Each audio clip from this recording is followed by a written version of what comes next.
Assalamualaikum warahmatullahi wabarakatuh.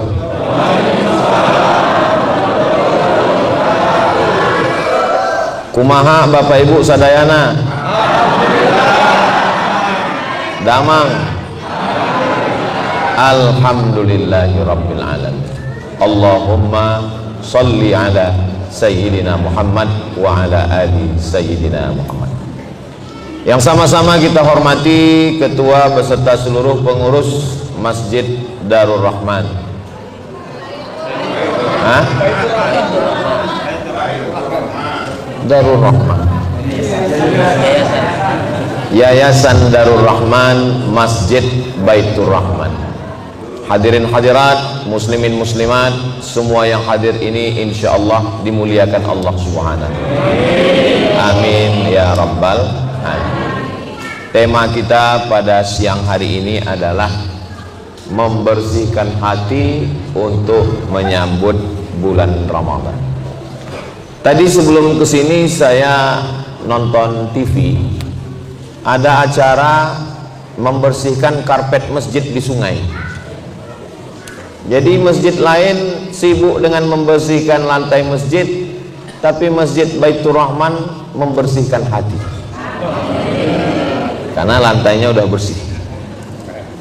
Ala fil jasadi mudghah, ketahuilah di dalam badan kita ini ada satu gumpal, ada satu kepal, ada satu genggam. Idza salahat, kalau dia baik, salahal jasadu kulluh, seluruh anggota tubuh dari ujung rambut sampai ke ujung kakinya jadi baik. Wa idza fasadat, kalau dia rusak, maka dari mulai matanya jadi rusak, telinganya jadi rusak, pikiran jadi rusak. Kata Nabi, ala wahyal qalb, yang paling penting kita bersihkan itu adalah hati. Bukan hati Pak Ustadz, itu yang segumpal, yang sekepal, yang segenggam di sebelah kiri itu bukan hati Pak Ustadz, itu namanya jantung. Ya, daripada kelahi kita pakai dua-duanya, jantung hati.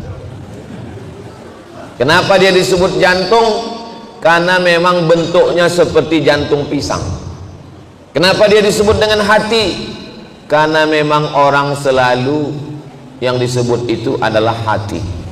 Saya berangkat tadi, kami berangkat dari Tasik Malaya ke Bandung.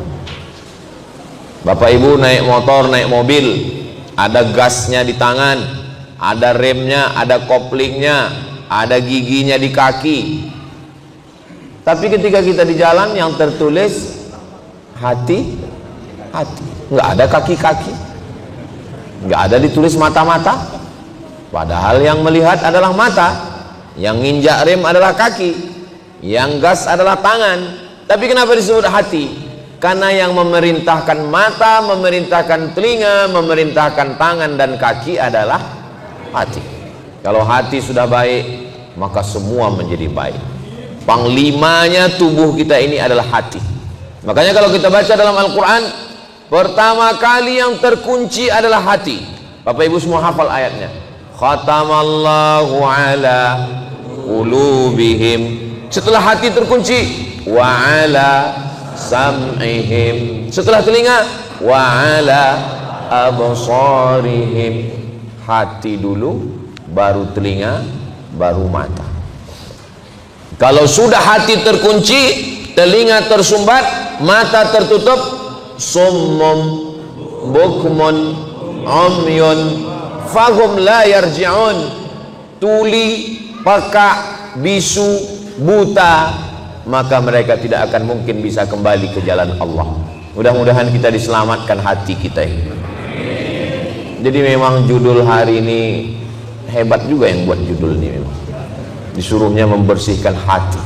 Kalau Nabi Muhammad SAW sebelum Isra Mi'raj, Ja'a Jibril, malaikat Jibril alaihi salam datang, bitistin min zahab, membawa mangkok terbuat dari emas, mamlu'atun bil hikmati wal iman, penuh dengan hikmah dan iman.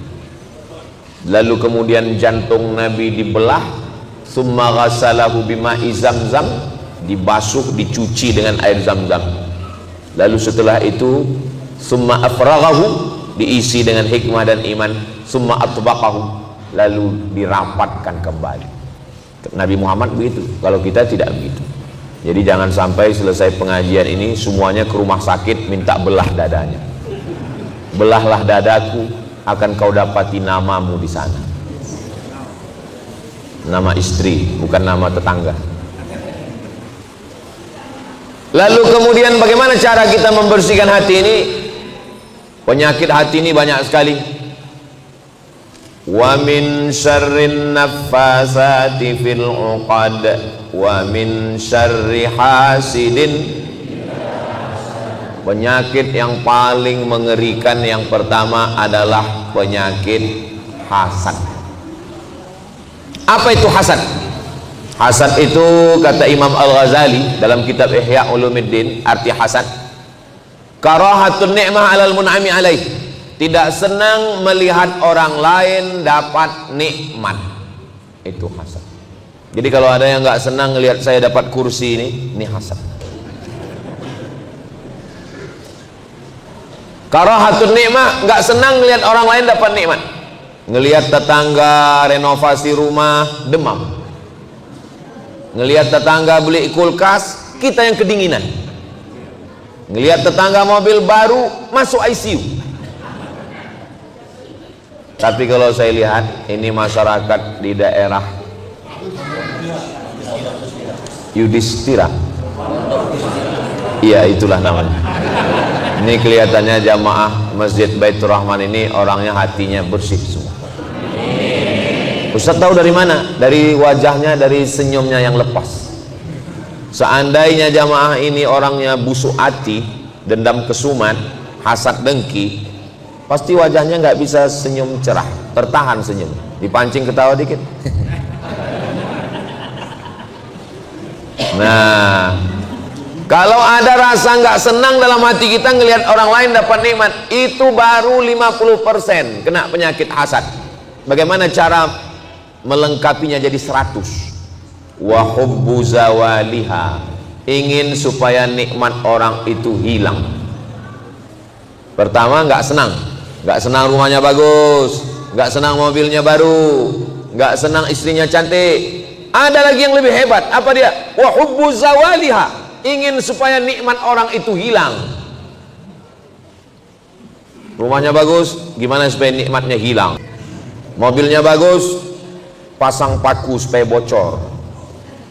Maka dari hasad muncullah hasud. Bapak tinggal satu komplek, iya. Dekat Masjid Baitur Rahman, iya. Kenapa rumah dia bagus? Iya, dia kan punya ternak Pak Ustadz. Ternak apa? Ternak tuyul. Muncul hasad, dengki, dendam kesumat. Kenapa iblis keluar dari sorga? Iblis keluar dari sorga bukan karena digoda setan, karena semua setan anak buah iblis. Iblis itu GM-nya, General Manager-nya. Mohon maaf Pak GM, jangan tersinggung. Lalu kenapa iblis keluar dari sorga? Iblis keluar dari sorga bukan karena menyembah berhala, karena iblis tidak pernah nyembah patung. Iblis nggak pernah nyembah pokok kayu. Iblis bertauhid kepada Allah. Lalu kenapa iblis keluar dari surga? Iblis keluar dari surga karena penyakit hasad. Hasad, bukan syirik, bukan munafik. Iblis keluar dari surga karena hasad. Hasadnya kepada siapa? Kepada Adam. Wa idh qulna lil malaikati isjudu li Adam. Wahai para malaikat semuanya, bersujudlah kamu kepada Adam. Fasajadu, semuanya sujud kepada Adam. Hasad iblis. Adam makhluk baru kemarin sore. Saya, kata iblis, sudah beribadah ribuan tahun. Iblis itu nama aslinya Azazil. Siapa namanya? Azazil. Beribadah 1000 tahun, naik langit pertama. Beribadah 1000 tahun, naik langit kedua. Beribadah 1000 tahun, naik langit ketiga. Beribadah 7000 tahun, naik langit ketujuh, selevel dengan malaikat. Wah, ini langit ketujuh ini. Tapi ada makhluk yang baru diciptakan kemarin sore. tiba-tiba disuruh semua malaikat bersujud kepada Adam. Enak aja kata iblis, muncul hasad, dengki, nggak senang melihat nikmat yang diberikan Allah kepada Adam. Fasajadu, semuanya bersujud illa iblis. Iblis nggak mau. Lalu Allah bertanya kepada iblis. Allah bertanya bukan Allah nggak tahu, Allah maha tahu. Kenapa Allah bertanya? Allah ingin ngasih tahu kepada manusia. Ma mana'aka alla tasjuda li Adam, kenapa kamu tidak mau sujud kepada Adam? Apa kata iblis? Khalaqtani min nar, kau ciptakan saya dari nar, dari api. Wa khalaqtahu min tin, dia kau ciptakan dari tanah, warnanya hitam, letaknya rendah, baunya busuk. Saya dari api, merah, menyala abangku. Enak aja saya mau sujud sama dia, nggak mau. Apa kata Allah? Malaka anta takabbara fiha, kamu tidak layak menyombongkan diri di dalam surga. Ukhraj, keluar. Innaka minas saghirin, kau kecil. Iblis yang sudah pernah tinggal di surga keluar gara-gara hasad. Apalagi kita yang STJ, status tak jelas. Mudah-mudahan kita semua masuk surga, nggak keluar lagi dari surga, insya Allah. Bapak mau masuk surga sama ibu? Ibu mau masuk surga sama bapak? Alhamdulillah. Di tempat lain pernah saya tanya, bapak mau masuk surga sama ibu? Enggak. Kenapa enggak mau, Pak? Di dunia aja saya udah enggak tahan. Bapak ibu yang dimuliakan Allah Subhanahu wa taala. Jadi kalau kita selamat dari hasad, doakan supaya yang ceramah, yang ngomong ini hatinya bersih dari hasad. Siapa yang ceramah di Masjid Baitur Rahman tadi? Ustadz Somad. Apa judulnya? Hasad. Dia aja hasad. Saya masuk pesawat, sebelum masuk pesawat, masuk pintu airport. Bapak-bapak, buka jamnya, buka cincinnya, buka ikat pinggangnya, buka. Kenapa? Karena di pintu ada detektor logam. Kalau saya lewat, tet, bunyi. Rupanya di dompet ada duit logam. Bayangkan orang Jepang menemukan detektor, tapi bukan detektor logam, namanya detektor hasad. Siapa yang hasad, bunyi. Lalu pintu detektor hasad itu dipasang di pintu Masjid Baitur Rahman. Pas Ustadz Somad lewat tadi, bunyi. Tiba-tiba saya ceramah. Judul kajian kita adalah membersihkan hati dari hasad. Semua jamaah senyum. Alah, hasad, tadi aja bunyi detektor hasad. Makanya yang tahu isi hati saya hanya Allah. Ya Allah, bersihkanlah hati saya dari hasad. Bagaimana cara menghilangkan penyakit hasad? Cara menghilangkan penyakit hasad ada 5. Apa dia yang 5 itu? Jangan kemana-mana, kita lanjutkan setelah yang satu ini. Nah, ya kalau live di TV gitu. Cara menghilangkan penyakit hasad yang pertama adalah fahami bahaya hasad. Jangan minum teh manis. Nanti kalau minum teh manis kena diabetes meletus. Nanti kalau sudah kena diabetes, kalau ada luka diamputasi. Akhirnya orang takut minum teh manis. Betul? Makanya saya dikasih air putih. Ustadz Somad nih nyindir pengurus. Saya tadi di rumah Pak Haji sudah minum teh manis. Makanya kalau sayang sama Ustadz Qori kita, jangan kasih minum teh manis, karena beliau habis ngaji. A'udzubillahi minasyaitonirrajim. Tiba-tiba dikasih air teh panas gula, itu merusak pita suara. Jadi yang paling bagus adalah dikasih air yang paling ikhlas, yang tidak bercampur dengan apa-apa. Jadi cara yang pertama membersihkan hati dari hasad adalah bahwa kita fahami nikmat yang diberikan Allah kepada orang itu. Yang memberikannya adalah Allah. Benci kepada nikmatnya berarti benci kepada yang memberi nikmat. Jadi kalau ada tetangga kita rumahnya bagus, alhamdulillah. Ada tetangga kita mobilnya bagus, alhamdulillah. Ada tetangga kita yang istrinya bagus, jangan bilang alhamdulillah, nanti dia cemburu. Alhamdulillah wa syukrulillah wala haula wala quwata illa billah. Ini anaknya ya? Iya. Alhamdulillah Pak Ustadz, anak saya hafal Quran. Alhamdulillah. Orang kalau hatinya bersih, ngomong alhamdulillahnya plong. Alhamdulillah. Itu rumah siapa? Rumah tetangga. Bagus ya, alhamdulillah. Berarti marah. Makanya kita mesti ikhlas. Ini pembagian Allah. Pembagian Allah kepada manusia ini seperti ini. Ada yang tinggi, ada yang pendek, ada yang besar, ada yang kecil, ada yang hitam, ada yang putih. Wajah aja nggak sama. Ada yang glowing, ada yang pusing, ada yang mancung, ada yang pesek. Maka yang paling bagus mensyukuri nikmat Allah. Alhamdulillah wa syukrulillah wala haula wala quwata illa billah. Ini anaknya ya? Alhamdulillah. Ini suaminya? Innalillah. Alhamdulillahi rabbil. Khairud doa, sebaik-baik doa adalah alhamdulillah. Itu makanya sholat kita alhamdulillahi rabbil alamin. Doa kita alhamdulillahi rabbil alamin, wassalatu wassalamu ala asyrafil anbiya wal mursalin. Saya waktu baca hadis ini, khairud doa alhamdulillah, sebaik-baik doa alhamdulillah. Alhamdulillah kan bukan doa.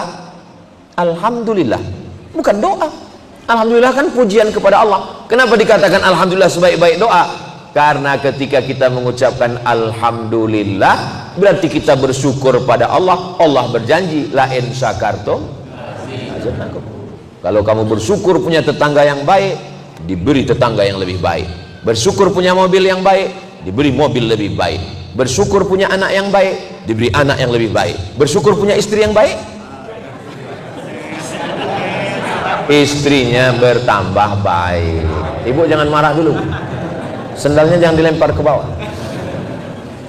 Subhanallah walhamdulillah wala ilaha illallah wallahu akbar wala haula wala quwwata illa billahil aliyyil azim. Itu kunci pertama, membersihkan hati dari hasad dengki. Yang kedua, bahayanya. Apa bahayanya kalau kita banyak makan santan? Kolesterol. Apa bahayanya banyak makan kacang emping melinjo? Banyak juga yang udah kena ini. Apa bahayanya kalau operasi plastik masuk silikon ke wajah, menggumpal penyakit hidung, dagu, pipi, bernanah. Nanahnya kata dokter mesti dibelah, wajahnya jadi cacat. Akhirnya karena takut dibelah, terapi lintah. Ditempel lintah 3 ekor di sini. Lintahnya pun sebentar-sebentar jatuh. Asam kata lintah. Bahayanya hasad itu apa? Iyyakum wal hasada, hati-hati hasad. Kenapa? Innal hasada ya'kulul hasanat. Hasad memakan semua amal kebaikan. Abdul Somad, kau jangan hasad. Kalau kamu hasad, sholatmu terbang, sedekahmu melayang, zikirmu hilang, pahala ceramahmu ludes, hilang semuanya. Maka jaga hati, jangan sampai hasad. Ceramah hilang, tausiah terbang, bangun masjid 2 lantai 2 miliar, lantai bawah, lantai atas 2 miliar. Sekarang baru dapat tanah wakaf untuk pembangunan rumah Quran, rumah tahfiz Al-Quran. Ini sudah ada tanah. Saya di mana-mana itu diminta untuk pembangunan rumah tahfiz itu peletakan batu pertama. Tapi di sini gak ada peletakan batu pertama, langsung penandatanganan prasasti. Tapi bangunannya belum ada. Mantap. Perlu ditiru sama yang lain. Ini jadi doa yakin kita semua. Saya yakin dan percaya, insya Allah rumah Quran ini akan terwujud dalam waktu yang sesingkat-singkatnya. Ini kalau dilihat dari senyumnya Bapak Ibu ini, orangnya nggak ada yang punya utang.